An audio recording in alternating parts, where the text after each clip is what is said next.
why you degas, when you should degas, and how to degas.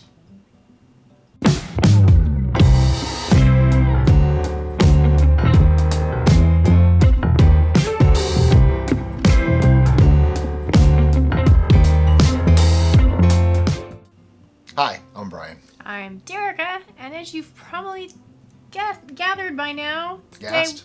we're talking about degassing. And degassing in brews, just to be clear. Anyway, there's a lot of ways to do it, okay? I use this. That's it. I don't make it too hard. So I didn't even really want to do this video, I'll be totally honest. And it wasn't that I don't want to do it. It was more like I didn't think it was necessary. But enough people have asked. A lot of people seem to be having issues. So we'll do a little explainer video. So Brian, what is degassing? That wasn't one of my questions. Kidding. Okay, degassing is the act of removing gases from a brew. That's all it really is. Why do you do it? Well, that's a more in-depth question. You do it because during fermentation, yeast produces byproducts. That's what we're going to call them. CO2, lots and lots of different types of gases, and not all of these taste good. Even CO2, which is actually kind of bitter. Nobody really wants bitter stuff. So you degas to get those things out. That's at its simplest. That's what degassing is for. When do you degas?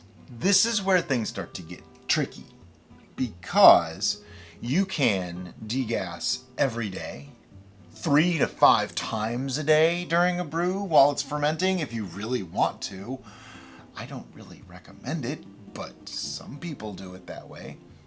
When do I degas?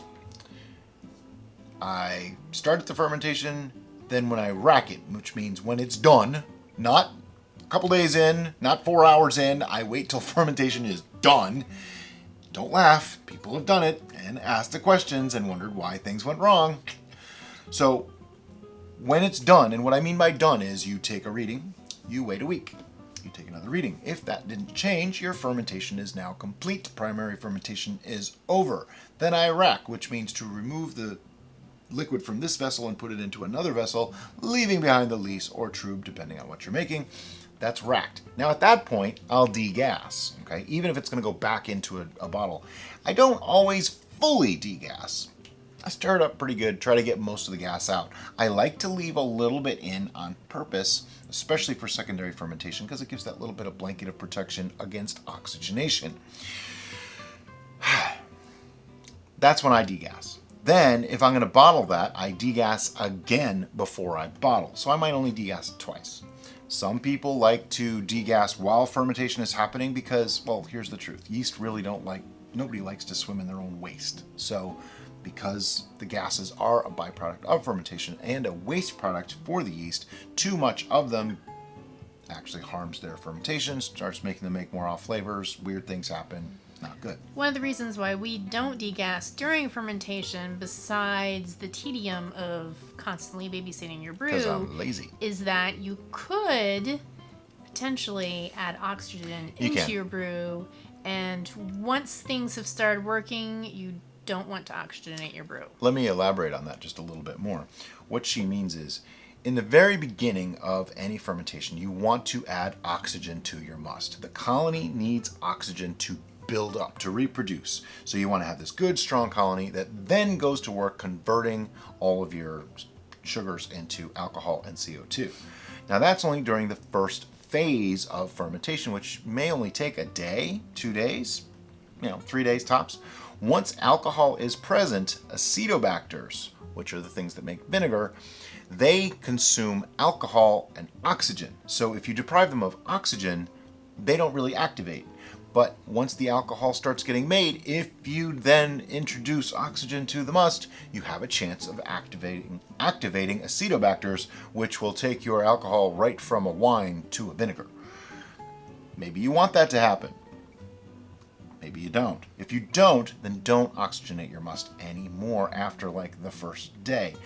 The way I do it, I put it together, put an airlock on it, and what you see is what I do.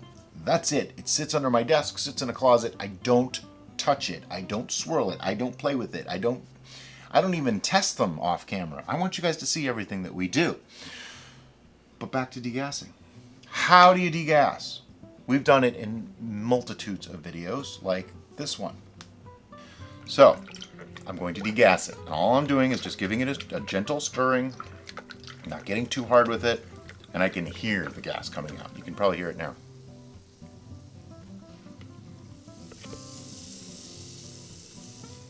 That is degassing.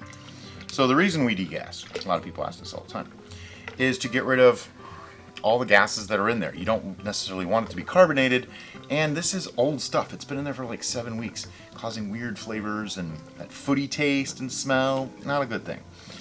How do I do it? In case you didn't want to watch that little clip, I take a spoon, I stir it up. Just stir it, then I stall. Then I stir it, then I stall it.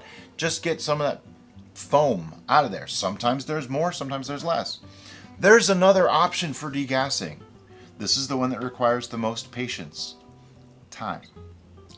Leave it in your secondary fermenter with an airlock. It will off gas. A lot of people seem to think, oh, there's bubbles, it's still fermenting. No, it's not.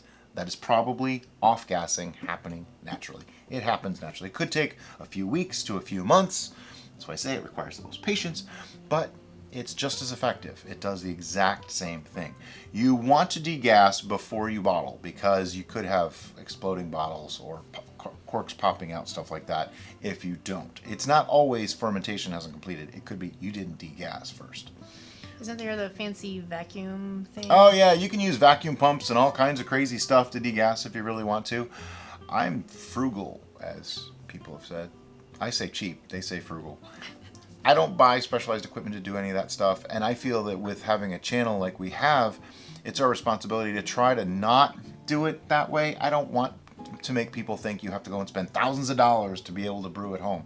You don't. A couple of carboys, a couple of specialized equipment like siphons, hydrometers, that's about it. You really don't need all that crazy stuff. So, as you can tell, this is a rubber spoon and Silicone, actually. Silicone, my bad. And this would be the spoon that we would want to get if we were degassing in a plastic bucket. Yep. We don't want to use metal in a plastic bucket because, as we've said in other videos, if you scrape the plastic, then you're going to create a place for bacteria to live. And they don't come out. Bad. Once they go in, they don't come out. It's not it's like a roach motel. I don't even know where that came from. That's okay. What else can we say about degassing? We did why, what it is, how to do it, when to do it, how other people do it. So, what products would you degas? Typically, anything that's going to be in the higher alcohol range and still. If you noticed in our braggot and beer videos, we don't degas. Why is that? Well, they're going to be carbonated for one, and also they're at the lower end of the alcohol range, which normally, but not always, means that the yeast didn't produce enough of those nasty gases. It didn't take long enough to ferment, and there wasn't enough product produced to create off flavors or bad flavors from the gas. That's the gist. Some people have thought mistakenly that you can just take a primary fermentation that's carbonated because you didn't degas and bottle that, and it's a carbonated beverage. While technically they're right, it's not the good way to do it because you don't have any control. You don't really know that it's been stopped fully, and now you got bad flavors that could be in there. I don't like to do it that way. But as she was saying, with beer, you can totally degas if you want to. I think I have a time or two. It didn't really make any difference, basically, is what it came down to. But when you get to like 14, 15, 17% brews, yeah, you might have a long time, so that gas might be sitting there a while, and it could be a sulfurous gas that really gives a bad flavor. You want that to come out. You've probably seen us in previous videos talking about footnotes. That is usually it's left over from the gas that has not come out of liquid yet. So basically, that's degassing in a nutshell, or three. If you have questions still, please ask in the comments below or in our group on Facebook. I'd actually prefer you do it in the comments below, because that way everybody that watches this video gets to see the answers. And those of you that watch know I really do respond to your questions and comments, usually within a few hours of you leaving it. So please ask questions below. I'll do the best I can to answer them. If you're going to ask me about complex machinery to do it, I'm probably going to say I don't know, because I don't do it. And I really don't know. And it's not that I'm trying to be a cop-out on that answer. I actually don't do it that way. So maybe someone else could answer that question for you. But I'm probably going to say I don't know. Not to be a downer on that. If you've enjoyed this video, please give it a thumbs up.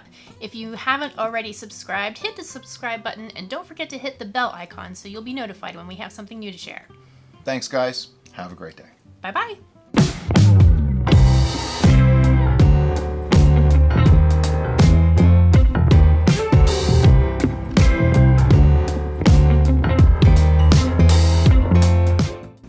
How do you degas? We've done it in multitudes of videos, like this one. I don't even need to pause for that. How do I do it? In case you didn't want to watch that little clip, I take a spoon and I stir it up.